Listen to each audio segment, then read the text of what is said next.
सुरगाणा तालुक्यातील बोरगाव प्राथमिक आरोग्य केंद्रात 2 महिन्यांपासून रुग्णवाहिका नसल्याने रुग्णांना जिल्हा रुग्णालयात नेण्यासाठी नातेवाईकांचे हाल होत आहे। अशातच प्रशासनाकडून देखील दखल घेण्यात येत नसल्याने घाटमाथा परिसरातील नागरिकांसह आदिवासी आसरा फाउंडेशनच्या वतीने बोरगाव येथील बिरसा मुंडा चौकात शुक्रवारी आंदोलन करण्यात आलं। बोरगाव प्राथमिक आरोग्य केंद्रातील 108 रुग्णवाहिका हरवली असल्याचा फलक लावण्यात आला। या फलकाला पुष्पहार घालण्यात आला। प्रशासनाचे लक्ष वेधण्यासाठी भर पावसात हे आंदोलन करण्यात आलं। बोरगाव हे राष्ट्रीय महामार्गावरील गाव असल्याने रस्त्यावर वारंवार अपघात होत असतात। गंभीर जखमींना नाशिक येथील जिल्हा रुग्णालयात दाखल करावे लागते, परंतु 108 रुग्णवाहिका बोरगाव प्राथमिक आरोग्य केंद्राकडे नसल्याने काही रुग्णांचा उपचाराअभावी मृत्यूही झाला आहे। फाउंडेशनचे पदाधिकारी सचिन राऊत, पंकज चव्हाण, किरण पवार, हेमंत चव्हाण, दीपक गांगुर्डे यांच्यासह शेकडो कार्यकर्ते उपस्थित होते। फाउंडेशनचे सचिव पंकज चव्हाण यांनी या आंदोलनाची प्रशासनाने दखल न घेतल्यास भविष्यात मोठे आंदोलन करण्यात येईल असा इशारा दिला। मोहपाडा येथील कंसारा फाउंडेशनचे अध्यक्ष विजय दळवी यांनी कायमस्वरूपी 108 क्रमांकाची रुग्णवाहिका हवी आहे। प्रशासन आंदोलन केल्यावर काही दिवसांसाठी तात्पुरत्या स्वरूपात रुग्णवाहिका पाठवते, हे नेहमीचे झाले असल्याचे सांगत संताप व्यक्त केला।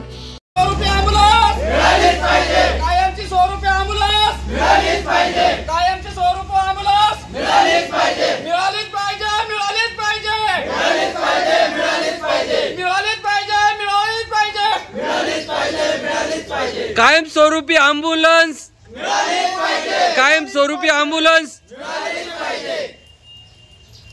पण ती काय होते, नेहमी आजारी पडते किंवा काहीतरी खराब होते। त्याच्यामुळे आपण हे केलं होतं की फक्त गांधीगिरीने केलं होतं, काय आपण उपोषणाला बसत नाही वगैरे। पण आता काल आपलं सर्वांनी स्टेटस ठेवलं होतं, फोटो वगैरे। त्याच्यामुळे काय केलं, डॉक्टरांनी रात्री काहीतरी करून रात्री 1:30 वाजता ॲम्ब्युलन्स आणून दवाखान्यात PSC मध्ये ठेवलेली आहे। तर मला एवढंच म्हणणं होतं की ज्यावेळेस आपण सर्व उभे राहू त्यावेळेस सर्वांनी एकजुटीने या, कारण की ॲम्ब्युलन्स ही गरज काही कोणाला नाही का बालाच पाहिजे का यालाच पाहिजे, ही सर्वांना गरज आहे त्या गोष्टीसाठी। त्यामुळे सर्वांनी एकत्रित येत जा याच्यासाठी की आपल्याला ॲम्ब्युलन्स ज्यावेळेस लागणार आहे घाटमाथ्यावर, तर ही ॲम्ब्युलन्स पण आणलेली आता काल रात्री आलेली। तर आपल्याला असंच म्हणणं आहे की ही ॲम्ब्युलन्स आता कायमस्वरूपी आपल्या घाटमाथ्यावर पाहिजे, कारण की आपल्याला इथं ॲक्सिडेंट होता किंवा काही कोणाला गरज पडली तर ॲम्ब्युलन्स लागते। 102 तर आहे, पण आपल्याला 108 पाहिजे त्यासाठी। आणि याचे आपण निवेदन सर्वांना देणार आहे, मुख्यमंत्री साहेबांपर्यंत आपण निवेदन देणार आहे की आम्हाला 108 ही कंपल्सरी आमच्या इथं बोरगावला PSC ला हवी आहे। बस यासाठी काही जर गरज पडली तर तुम्ही प्रत्येक वेळेस येत जा, आणि जर नाही झालं काही तर आपण एक दिवशी आंदोलन ठेवू, त्यावेळेस बी तुम्ही सर्व मोठ्या संख्येने या आणि महिला वर्गाने या। फक्त आमची एक सर्वांना एक विनंती आहे बस। आमची आज समस्या आहे की इथं 108 ॲम्ब्युलन्स नाही, तर याच्यामुळे लय जीवितहानी होती। दुसरी गोष्ट, आमचे आसरा फाउंडेशन आहे किंवा बाकीचे फाउंडेशन हे निवेदन देतात की आम्हाला ॲम्ब्युलन्स हवी, तर प्रशासन असं आहे की ते ॲम्ब्युलन्स त्या रात्री आणून देत आहे आंदोलनाच्या पहिल्या रात्री, आणि 2-3 दिवसानंतर ते घेऊन जात आहे। प्रत्येक वेळेस आम्हाला एक आजारच दाखवता, प्रत्येक वेळेस। आता एकच विषय नाही, याच्या अगोदर पण दिलं त्यांनी, कारण दिलं की ॲम्ब्युलन्स खराब झाली, आता म्हणजे ती दुरुस्त करून आणली।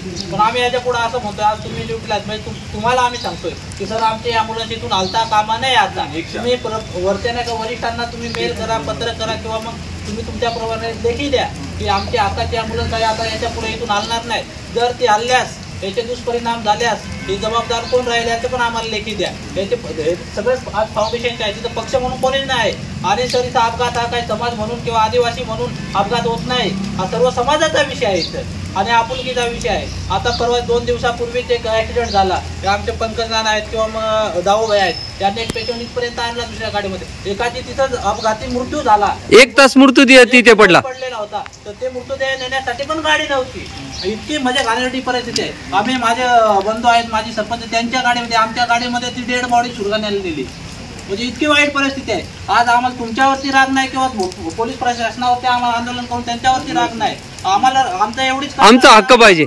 आमच्या हक्काचे लोक आमच्या डोळ्यासमोर जीव गमावत आहेत, अत्यंत वाईट परिस्थिती आहे। आमचा का तुमच्यावर किंवा वैयक्तिक राग आहे किंवा काही असा राग आहे असं सर हा विषयच नाही, पण इथं कसं आहे, राजमहामार्ग आहे, इथं आम्हाला एक ॲम्ब्युलन्स हवी, म्हणजे ती पण आमच्या हक्काची हवी। हे प्रशासन आहे 1 दिवसासाठी देत आहे, 2 दिवसासाठी देत आहे, कारण सांगू परत नेत आहे, हे कुठेतरी चुकीची गोष्ट आहे। तर मग आता आम्ही डायरेक्ट ठणकावून सांगतोय, जर आमच्या हक्काची ॲम्ब्युलन्स नेली त्याच्या मागे जर दुष्परिणाम झाले तर याचा जबाबदार कोण, आणि जर आमची ॲम्ब्युलन्स नेली तर आम्ही आता शांत मोठं उपोषण छेडणार। उपोषणच नाही, आम्ही कोणत्या स्तराला जाऊ आम्हाला पण माहिती नाही, आमच्यावर गुन्हे झाले तरी चालेल। इथं आता जेवढे पोरं आहेत किंवा जेवढे हे आहेत संघटक सगळे पूर्ण म्हणजे उच्च शिक्षित आहेत, पूर्ण हे काय बा असं नुसते आंदोलन करण्यासाठी आलं नाही, आम्हाला आंदोलन करण्याची काय, आणि आता आम्हाला नोकऱ्यांची पण गरज नाही, आमच्यावर गुन्हे दाखल झाले तरी चालतील, पण आता आम्ही मागं सरणार नाही आहोत सर. आमच्या हक्काची ॲम्ब्युलन्स आम्हाला इथंच पाहिजे बस. आणि आमचं असं म्हणणं आहे सर, आमची 108 आहे ना, काही झालं का कुठे चालली इकडे तिकडे जाण्याला नको पाहिजे आम्हाला. आम्हाला आमचे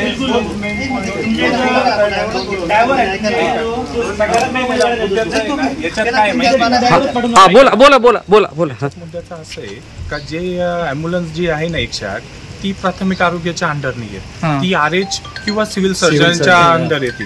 आपण जिल्हा आरोग्य केंद्राला जे मागचं एक निवेदन तुम्ही तहसीलदार सरांना दिलेलं होतं त्याबद्दल आपण त्याच दिवशी तुम्ही 29/6 आम्हाला पत्र दिलेलं होतं. 29/6च आमचं पत्र आहे. आम्ही वरती पत्र कळवलं त्या रात्रीतून 2 वाजता ॲम्ब्युलन्स आलेली होती सर. म्हणून आमचं एवढंच म्हणणं आहे का आम्हाला जसं तुम्ही एक निवेदन देताय तसं त्यांना पण द्यावं.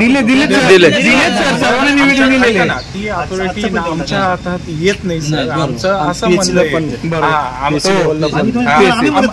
आम्ही आमच्याकडून पत्र देतोच आहे, पण आमचं काय म्हणणं आहे का याचा 108चा जो कोऑर्डिनेटर आहे सिव्हिलला बसतो. नाही सर, आम्ही आता असं करणार जर आमची.